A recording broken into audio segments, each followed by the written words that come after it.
담대히 복음을 말하라. 이러한 제목으로 은혜를 나누도록 하겠습니다. 복음은 우리에게 기쁜 소식입니다. 그래서 굿뉴스라고 합니다. 우리에게 기쁜 소식은 무엇일까요? 우리의 제일 관심사인 자녀들 학교 합격일까요? 그렇지 않으면 취직이나 취업일까요? 또 기쁜 소식은 자녀 결혼, 자녀의 출산, 그리고 성공하는 것, 집이나 차를 사는 것, 이런 것들이 우리에게 기쁜 소식이 될 것입니다. 그런데 더 근본적이고 더 중요한 기쁜 소식은 무엇일까요? 영원히 죽고 영원히 저주받아 영원히 멸망받을 수밖에 없는 인간이 예수님의 십자가의 죽으심을 통해서 영원히 살고 영원히 구원받는 그러한 소식이 오늘 우리에게 기쁜 소식이 될 줄로 믿습니다. 이 기쁜 소식을 복음이라고 합니다. 예수님 자체가 복음입니다. 예수님이 육신의 옷을 입고 이 땅에 오셔서 십자가의 죽으심으로 우리가 믿기만 하면 구원받고 하나님 자녀 되는 거예요. 이것이 복음인 것입니다. 왜 우리는 복음을 전해야 할까요? 우리가 복음을 전해야 할 이유가 어디에 있습니까? 예수님께서 하신 마지막 명령이기 때문입니다. 마태복음 28장 19절에 보시면 너희는 가서 모든 민족을 제자로 삼아 아버지와 아들과 성령의 이름으로 순례를 베풀고 내가 너희에게 분부한 모든 것을 가르쳐 지키게 하라. 볼지어다 내가 세상 끝날까지 너희와 항상 함께 있으리라. 예수님은 우리에게 가서 세상에 가서 복음을 전하는 것입니다. 예수님 모르고 죽어가는 사람을 살려야 하기 때문입니다. 내가 예수님 때문에 구원받고 행복해졌기 때문에 복음을 전하는 것입니다. 내가 하나님께 받은 축복이 너무 커서 그 축복이 너무 커서 다른 사람에게 전하는 것입니다. 나 같은 죄인 살리신 하나님 사랑 때문에 구원받은 것, 그 구원의 복음을 전하는 것입니다. 여러분, 우리가 어떻게 하면 복음을 담대히 말할 수 있을까요? 사도들이 복음을 말했습니다. 오늘 우리도 복음을 말하려면 먼저 성령 충만해야 하는 것입니다. 23절에 같이 한번 읽겠습니다. 사도들이 노임에 그 동료에게 가서 제사장과 장로들의 말을 다 알리니. 이 말씀 바로 직전에 베드로와 요한이 나면서부터 못 걷는 일을 예수 이름으로 고쳤습니다. 이것은 예수님이 하나님의 아들이요 메시아라는 것을 드러낸 것입니다. 이것은 바로 예수님의 이름을 드러내는 기적이 바로 표적이에요. 그 표적을 일으킨 것 때문에 관리들에게 갇혀서 거기에 위협과 신문을 당하게 된 것입니다. 이같이 며칠 동안 위협과 신문을 받던 두 사도가 풀려납니다. 사도들이 석방되자마자 맨 먼저 찾아간 곳이 있습니다. 그곳은 바로 그들이 감옥에 있을 때 그들의 석방을 위해서 기도하던 동료들이 모여있는 기도처소였습니다. 여러분, 베드로와 요한이 석방되자 자기 동료들에게 달려간 이유는 무엇일까요? 그것은 자기들에게 시간마다 성령께서 부어주시는 영적인 힘으로 그 위협과 신문을 견딜 수 있었고 승리할 수 있었다고 보고를 하기 위해서 한 것입니다. 달려갔어요. 시간마다 성령이 역사하셨는데 그래서 그 위협과 신문을 이길 수 있었어요. 그 얘기를 하고자 해서 동료들에게 간증하기를 원해서 달려간 것입니다. 그리고 그들은 말합니다. 사내들인 공회의 판결과 복음 전파를 금지한 것에 대해서도 굴하지 말고 우리가 같이 합심해서 기도하자. 하나님의 성령께서 역사하신다. 우리는 하나님이 함께 하신다. 말을 하자. 합심해서 기도하자라고 제안을 합니다. 여러분, 하나님은 살아계십니다. 구원은 하나님께 있어요. 하나님 오늘도 역사하세요. 여러분, 여기서 말하는 동료는 가족은 아닌데 가족 이상의 관계의 그룹을 형태하는 것입니다. 다른 말로 말하면 신앙의 동지라고 말합니다. 우리가 그러죠. 하나님의 권속이라고. 하나님의 식구, 믿음의 식구, 예수의 피로 맺은 가족들을 말합니다. 우리도 신앙의 동지가 필요해요. 우리가 기도할 때 혼자 기도할 수 없으면 옆에서 같이 도울 수 있는 신앙의 친구가 필요해요. 우리가 신앙적으로 어려움이 있을 때 옆에서 지지해 줄 수 있는 믿음의 동료가 필요한 거예요. 할렐루야. 그러면 우리는 어려움을 이길 수 있을 줄로 믿습니다. 믿음으로 승리하게 되는 것입니다. 여러분, 사내들인 공예와 관리들의 서슬이 펄은 위협 앞에서도 굴하지 않고 그렇게 달려갈 수 있었던 것은 성령의 역사인 것입니다. 그들 안에 성령이 역사하는 거예요. 오늘 우리 안에 성령이 와 계신 줄로 믿습니다. 우리 안에서 성령이 역사하면 우리는 세상을 향해서 어떤 위협도, 어떤 신문도, 어떤 고통도 이길 수 있는 능력이 있게 될 줄로 믿습니다. 아마 다른 사람 같았으면 이들이 석방되어서 위협과 재판으로 쌓인 피로를 풀기 위해서 쉬었을 것입니다. 또 유대교 지도자들의 눈을 피해서 잠시 피할 곳으로 피신했을 것입니다. 그러나 사도들은 그렇지 않았습니다. 그렇게 할 수가 없었습니다. 무엇 때문일까요? 그것은 사도들 안에서 역사하는 성령께서 그들을 붙들고 있기 때문인 거예요.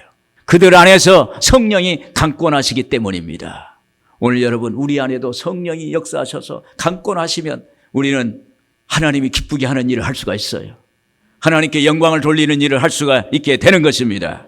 알렉산더 존 도이라는 목사님이 계세요. 이분은 젊을 때 신학을 해서 이제 졸업을 하고 호주의 뉴턴이라는 조그마한 소도시에 교회에 부임하였습니다. 그런데 부임하자마자 전염병이 막 창궐을 한 거예요.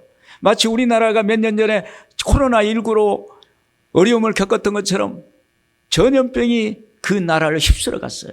그런데 목사님이 부임하자마자 성도들이 막 소천하는 거예요. 그러니까 매일 장례를 치르는 거예요. 매일매일 장례를 치르니까 목사님이 성도를 살려야 되는데 살리는 목회를 해야 하는데 매일매일 성도들이 죽어가니까 너무너무 견딜 수가 없는 거예요. 하나님 앞에 눈물을 흘리면서 통곡을 합니다. 하나님, 내가 어떻게 여기까지 와서 매일매일 제 손으로 성도들을 장사를 지내야 하니 어떻게 된 것입니까? 하면서 눈물을 펑펑펑 흘리는데 그때 하나님의 말씀이 눈에 들어왔어요. 사도행전 10장 38절 말씀입니다. 하나님이 나사렛 예수에게 성령과 능력을 기름부터 다셨으며 저가 두루 다니며 선한 일을 행하시고 마귀에게 눌린 모든 사람을 고치셨으니 이는 하나님이 함께 하셨습니다. 이 말씀이 눈에 들어오는 순간 마치 전기가 온몸을 관통하듯이 전율이 흐르는 거예요. 그러면서 그 순간에 성령이 임하는 것입니다. 성령이 임하니까 마음속에 병을 이길 수 있고 병을 고칠 수 있고 그리고 하나님의 능력이 자기 안에 있다는 사실을 알게 된 것입니다. 그런데 문 밖에서 어린 소녀가 죽어가고 있다고 기도해달라는 소리가 들립니다. 그래서 그 도희 목사님은 나가서 그 소녀를 붙잡고 기도합니다. 성령의 능력을 의지해서 나사렛 예수 이름으로 이 소녀를 아프게 하고 죽게 만드는 이 전염병은 예수 이름으로 떠나갈지어다.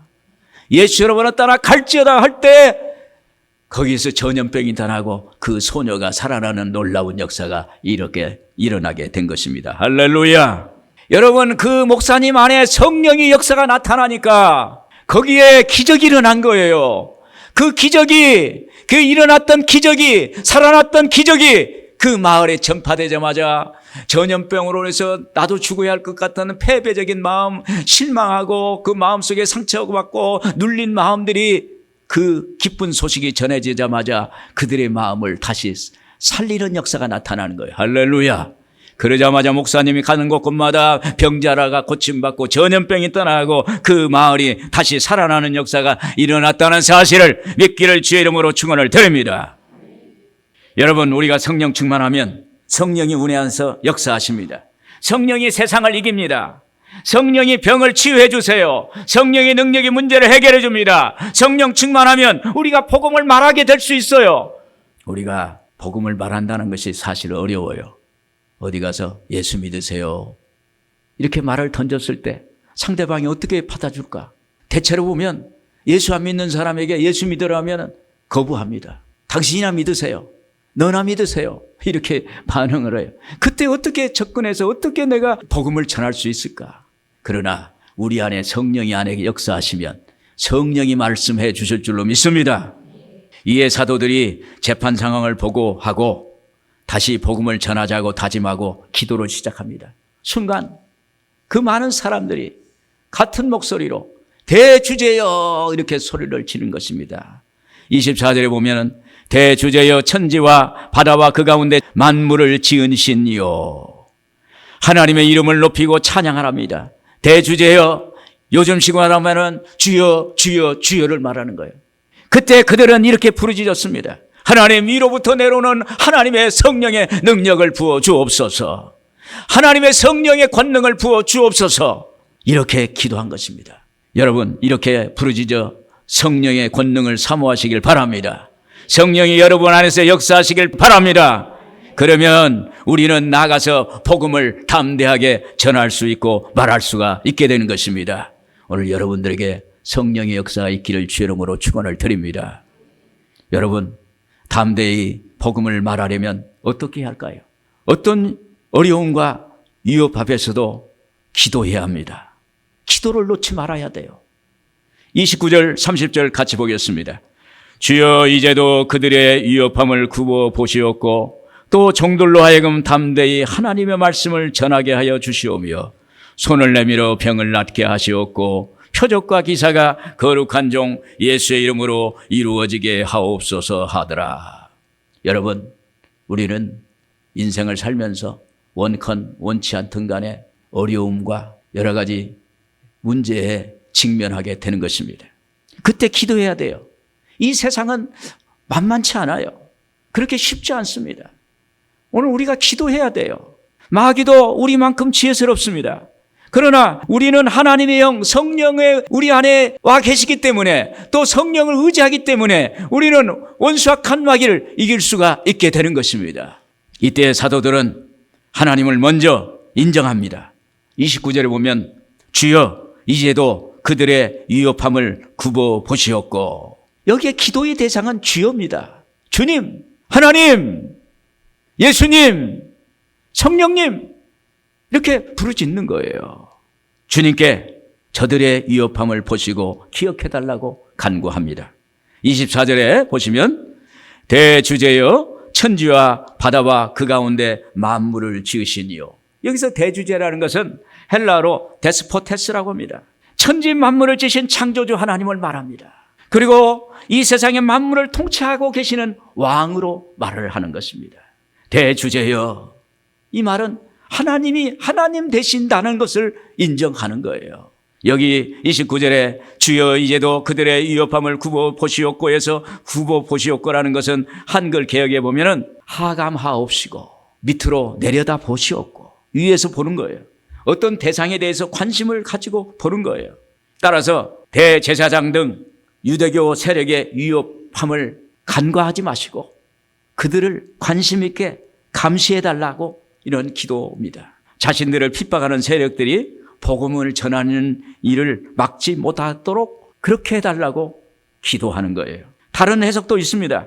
위협을 없애달라는 기도가 아니에요. 여기 좀 아픈데 낫게 해주세요. 나 어려운데 좀 편하게 해달라고 하는 기도가 아닙니다. 내 모든 환난, 근심, 질고를 좀 없애달라고 하는 것이 아닙니다. 그들의 위협함을 굽어 보시옵고라는 말은 하나님 저들의 하는 것을 잘 봐두세요. 저들이 하는 일을 잘 기억해 두세요. 하나님 저들이 하는 일을 좀 계산해 주세요. 이런 기도입니다. 여러분 하나님은 기억하실 줄로 믿습니다. 우리에게 어려움을 갖다 주고 문제를 갖다 주는 그런 것들 하나님 저걸 보세요. 그리고 저걸 기억해 주세요. 저 사람이 하는 일을 계산해 주세요. 그러면 하나님이 갚아주시는 거예요. 할렐루야. 또 굽어 보시옵고라는 것은 로마 권력 앞에 있는 우리의 형편을 봐달라는 것입니다. 로마 권력 앞에서 복음을 전하지 못하고 너무 힘듭니다. 그래서 우리를 봐주세요. 이런 기도예요. 여러분 우리도 우리의 어렵고 딱한 현실을 하나님께 하나님 보시고 역사해 주세요. 이런 기도를 하는 것입니다. 포항에 어부 김 집사님이라는 분이 계세요. 이 김 집사님이 포항 한쪽 포구에 어망을 쳐놓고 하는 어업을 해요. 그걸 말해서 정치망 어업이랍니다. 어망을 고정시키는 거예요. 정치 한쪽에 고정시켜 놓고 물고기가 들어오도록 만들어가지고 물고기를 잡는 것이 정치망 어업인데 이분이 그 어업을 하는데 몇 년째 고기가 하나도 안 잡히는 거예요. 그래서 이제 고기가 하나도 안 잡히니까 어쩔 수 없이 횟집을 열었어요. 횟집을 열었는데 이분이 평생 물고기만 알았지 사업할지는 몰라요. 횟집이 다 망해버렸어요. 그 횟집을 하면서 친척들 돈을 다 끌어당겼어요. 사돈네도 끌어당기고 또 친구도 끌어당기고 이웃 돈을 다 끌어당기고 망하니까는 이웃 친척 친지들이 다 망하게 된 거예요. 그래가지고 이 김 집사님이 하나님께 기도를 했어요. 하나님 제가 망하게 됐습니다. 저만 망했으면 괜찮은데 모든 옆에 있는 사람이 다 망하게 됐으니 하나님 살려주세요. 아무리 기도해도 응답이 없어요. 혼자 기도하니까 안 되는구나 해서 자기가 출석하는 교회 목사님에게 찾아갔어요. 목사님, 제가 아주 중대한 이야기를 드릴 거 있으니 목사님 잠시 바다로 제가 안내하고 싶습니다. 그러니까 목사님이 따라갔어요. 목사님을 모시고 육지에 조금 떨어진 자기 어장으로 모시고 갔습니다. 이 김 집사님이 목사님에게 목사님, 바로 이 바다 아래에 제가 펼쳐놓은 어장이 있습니다. 정치망이 이렇게 있습니다. 목사님, 고기가 몇 년째 안 잡힙니다. 제가 횟집을 열었는데 망하게 됐습니다. 목사님 오셨으니 이 바다에다가 안수기도를 해주세요. 그러면 하나님의 기적이 일어날 줄로 믿습니다. 그런데 목사님이 들어보니까 사람에게 안수해서 손을 놓고 기도하는 건 기도했는데 바닷물에다가 손을 놓고 기도해서 물고기를 잡아달라고 기도하는 처음 들은 거예요. 어이가 없어요. 그래도 성도님이 물고기를 잡아야 된다고 기도해달라고 하니까 어쩔 수 없이 그 김 집사님이 손을 잡고 같이 기도했답니다. 하나님, 여기에 이 망에 물고기가 많이 들어오게 해주세요. 그러면서 기도를 간절히 했어요. 그리고 그 다음날 이 집사님이 목사님이 와서 기도했으니까 물고기가 잡혔나 안 잡혔나 해서 이제 나가봤어요. 그랬는데 나가보니까 그 망에 남방 해안에서만 잡히는 고급 오종이양 그 망에 가득 차진 거예요. 보니까 그걸 팔면은 자기가 빚진 거 다 갖고도 남긴 그러한 고기가 잡힌 거예요. 그러고 나서 또 이제 목사님한테 다시 부탁할 수는 없고 그래서 혼자 기도했답니다. 그 다음날 하나님 물고기를 잡혀주세요. 그래서 제가 물고기 잡으면 하나님 앞에 좋은 일 하겠습니다. 그리고 또 그 다음날 갔더니 밍크 고래가 2마리가 들어온 거예요. 잡히지 않는 거예요. 아주 고귀한 건데 밍크 고래 2마리가 잡혔어요. 그래가지고 하나님의 기적이 일어난 거예요. 이 소식이 전국에 퍼졌어요. 전국에. 제가 몇 년 전에 오살리 기도원에 있는데 김 집사님, 김상철 집사님이 와서 간증을 했어요. 간증하는데 그 말 들으니까 정말 여러분, 내가 어렵고 고난당하고 문제가 있고 내 문제가 해결될 때 안 될 때 하나님 내 형편을 굽어 보시옵소서. 할렐루야. 내 문제를 보시옵소서. 응답해 달라고 그렇게 기도하니까 응답을 받았다는 거예요. 하나님 앞에 나의 어려움, 나의 고민, 문제를 내려놓고 기도했더니 기적이 일어난 거예요. 여기 김 집사님처럼 하나님께 자기 어려운 것을 내려놓으세요. 보이세요. 하나님 굽어 보시옵소서. 하나님 기적을 원합니다. 이런 기도를 하세요. 그러면 하나님이 기적을 행했습니다. 여러분, 이 기적이 복음입니다. 하나님이 행하셨기 때문에, 하나님이 살아계신다는 걸 보여주시기 때문에 기적인 것입니다. 오늘 여러분에게 나타난 기적을 사람들에게 말하시길 바랍니다. 복음을 말하시길 바랍니다. 그때 하나님은 살아계실 줄로 믿습니다. 끝으로 복음을 담대히 전하려면 성령의 재충만을 받아야 합니다. 31절 같이 보겠습니다. 별기를 다음에 모인 곳이 진동하더니 무리가 다 성령이 충만하여 담대히 하나님의 말씀을 전하니라. 여기서 빌기를 다음에라는 것은 사도들과 제자들과 성도들, 즉 신앙의 동지들이 천지의 대주제이신 하나님께 합심해서 부르짖고 있는 거예요. 그 시간이 어느 정도 시간이었는지 모르지만 빌기를 다함에 마음을 다하고 뜻을 다하고 성품을 다하고 목숨을 다해서 결사 기도한 거예요. 빌기를 다함에. 그러자 거기에 성령이 맺어요. 거기에 진동했다고 그랬습니다. 성령의 재충만이 맺습니다. 오늘 여러분, 우리가 성령 한 번 받고 끝나는 것이 아닙니다. 다시 재충만 받아야 돼요. 또 충만 받아야 돼요. 또 충만 받아야 돼요. 그러면 능력이 나타나게 되는 거예요. 마치 사도행전 2장의 마가요한의 다락방에서 120문도가 간절히 오순절날까지 기도에 힘쓴 결과 성령이 임한 것 같이 그렇게 기도한 것입니다. 영적 분위기가 똑같은 거예요. 여기서 진동하던 이 말은 성령의 바람에 의해 갈대와 같은 그 물체가 흔들리는 상태를 말합니다. 그리고 또 감옥문을 열리게 한 만한 지진이 일어났을 것을 의미합니다. 사도행전 16장에도 바울과 실라가 감옥에 있을 때 기도와 찬송을 했어요. 그때 갑자기 지진이 일어났어요. 옥문이 터졌어요. 그때 간수들이 보니까 죄수들이 다 사라졌고 바울과 실라도 안 보여요.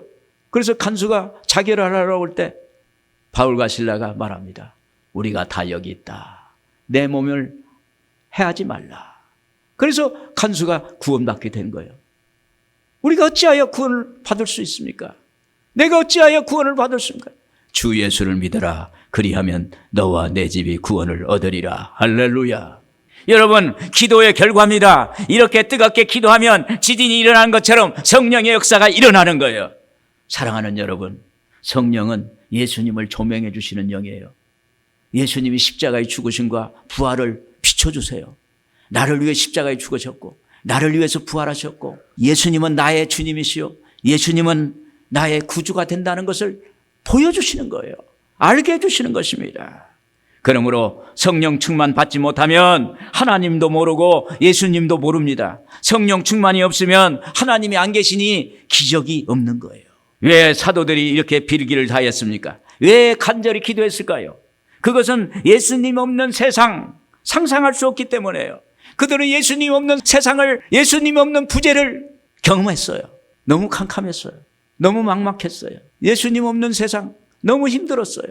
그래서 120문도가 예수님 따르는 120명의 제자들이 오순절 마가의 다락방에 모여서 간절히 기도했어요. 그래서 성령이 임했던 것입니다. 성령 재충만 받기를 바랍니다. 그냥 기도하는 것이 아니라 하나님의 약속을 말씀을 붙들고 합심해서 기도하는 것입니다. 마치 문제의 홍해수 앞에 모세가 기도한 것처럼, 마치 문제의 여리고성 앞에서 여호수아가 기도한 것처럼 하나님 앞에 간절하게 결사적으로 하나님께 기도하는 것입니다. 여러분, 신앙생활은 초대교회처럼 함께 예배하고 함께 모여서 기도하고 서로 위로하고 서로 붙잡아 줄 때 건강한 믿음 생활을 할 수가 있습니다. 그때 성령 충만하게 되는 거예요. 그래서 나가면 복음의 역사가 나타나는 것입니다. 예전에 이 권사님이라는 분이 계셨어요. 이 권사님은 집이 이제 2층 집을 가지고 있는데 2층에는 본인 우리 이 권사님이 사시고 1층에는 가게, 방 몇 개가 있어서 세를 내주고 살았어요. 그런데 이 권사님은 자기 집에 이사 오면 누구든지 전도를 했어요. 그리고 자기가 받은 축복을 계속 말했어요. 그 권사님이 나를 보라고, 예수 믿어서 축복받았어. 나를 보라고, 내가 예수 믿어서 축복받았다고. 내가 축복의 견본이야, 샘플이야, 이러면서 이야기를 해요. 그러면서 이제는 자기는 복을 많이 받았으니 새로운 이 가정이 나처럼 예수 믿고 복을 받아야 된다는 거예요. 참 놀라운 얘기 아니에요? 자기보다 조금 복을 받아라는 것이 아니라 나처럼 내가 예수 믿어서 복을 받았으니 이 사람도 예수 믿고 나같이 나보다 더 복을 받아야 된다는 거예요.